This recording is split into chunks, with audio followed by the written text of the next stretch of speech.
ताज्या आणि सुपरफास्ट बातम्या पाहण्यासाठी स्वराज्य न्यूज मराठीला सबस्क्राईब करा आणि बेल बटन प्रेस करा।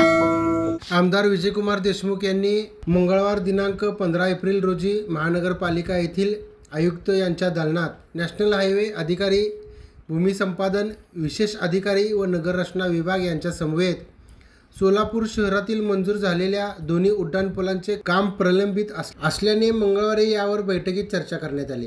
या बैठकीत छत्रपती संभाजी महाराज चौक ते पत्रकार भवन व जुना बोरामुनी नाका ते पत्रकार भवन पर्यंतच्या उड्डाणपुलाचे पूर्ण बाधित जागेचे हस्तांतरण मनपाकडून 25 मे पर्यंत करण्यात येणार आहे। त्यानंतर नॅशनल हायवेकडून 2 महिन्यात निविदा प्रक्रिया राबवून प्रत्यक्षात काम सुरू करण्याबाबत आमदार विजयकुमार देशमुख यांनी अधिकाऱ्यांसमवेत चर्चा केली। तसेच सोलापूर शहरातील त्या 2 उड्डाणपुलाचे काम लवकरात लवकर पूर्ण करावे असे संबंधित अधिकाऱ्यांना सूचना दिल्या।